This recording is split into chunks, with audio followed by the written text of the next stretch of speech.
Begini, kalau kita lihat dalam perkembangan mengenai tentang perhabiban yang ada di Nusantara, sebenarnya ini sudah tuntas, karena satupun tidak ada yang bisa membantah, kan begitu. Tinggal mau i'tiraf saja, pengakuan lebih dalam, kesadaran yang lebih dalam bahwa memang kami bukan dzurriyyah Nabi, gitu kan. Hidup sewajarnya, hidup sesuai dengan etika-etika yang ada di bumi Nusantara, dan saya kira tidak akan mengurangi rasa hormat ketika memang orang-orang tersebut, orang terkait ini adalah orang alim, orang yang berilmu, orang yang solih, walaupun bukan dzurriyyah Nabi. Tapi kalau ketika kebohongan ini terus ditutupi, nah ini justru akan lebih berbahaya nantinya. Bahayanya bukan sekarang, nanti akan lebih berbahaya bagi anak turun mereka, karena kebohongan itu apalagi mengatasnamakan dzurriyyah Kanjeng Nabi, ini kan kebohongan yang sangat luar biasa. Terus kemudian saya ingin mengulas kembali, karena saya membaca salah satu artikel di website, ada buku yang dikeluarkan dari RA, ternyata memang di situ mengaitkan tentang masalah Ahlul Bait. Nah ini pantas kalau ketika memang dari klan Ba'alawi mereka selalu mengatakan dirinya sebagai Ahlul Bait yang punya jaminan surga, karena memang saya baca di websitenya ternyata ada.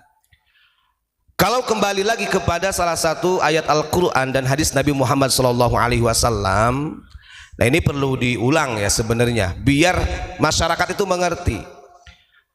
Yang berkaitan dengan ayat Allah Subhanahu wa taala berfirman di dalam Al-Qur'an, "Innama yuridullahu liyudhiba 'ankumur rijsa ahlal baiti wa yutahhirakum tathhira." Gitu kan? Ayat ini bukan untuk ayat Habib. Catat ya.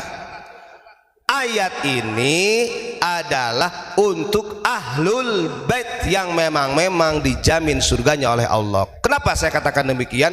Ada di dalam hadisnya. Nah ini saya bacakan hadisnya.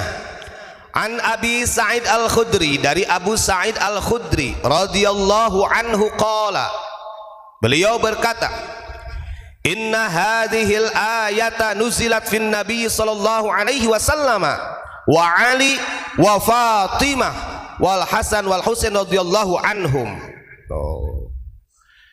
Ayat itu di dalam hadis riwayat Imam Ahmad, "Innama yuridullahu liyudhiba ankumur rijsa", itu adalah ayat diturunkan dan diperuntukkan kepada Kanjeng Nabi, kepada Sayyidina Ali, kepada Sayyidatina Fatimah Zahra, dan kepada cucunya Hasan Husain radhiyallahu anhum.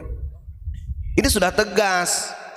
Maka kalau dikait-kaitkan lagi kemudian kami adalah Ahlul Bait yang mendapat jaminan surga, seakan-akan syafaah keselamatan nanti di akhirat berada di genggamannya mereka. Nah ini kan dawir yang berlebihan. Apa nggak sadar dengan apa yang disabdakan oleh Kanjeng Nabi? Begitu, makanya di dalam hadis riwayat Imam Ahmad ditegaskan, "Inna hadhil ayata nuzilat fin Nabi sallallahu alaihi wasallam wa Ali wa Fatimah wal Hasani wal Husain." Bahwa ayat tersebut ditunjukkan oleh Allah untuk Kanjeng Nabi Muhammad, Sayyidina Ali, Fatimah, Hasan dan Husain. Kan begitu. Terus kemudian kalau kita lihat dari perkembangan sebenarnya masyarakat, kalau kita lihat lebih sudah banyak yang terbuka.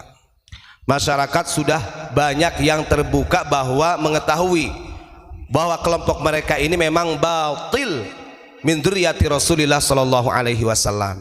Dan sebenarnya ketika memang itu betul-betul gak terbukti ya, bukan dzurriyyah Nabi, gak jadi masalah orang bangsa kita. Artinya walaupun tidak dideportasi, gak mungkin bangsa kita ini lebih bisa mengayomi. Himayatul ra'iyah, himayatul ummah, kan begitu dari dulu saja. Kalau bangsa Nusantara itu mau mendeportasi para pendatang ya dari dulu.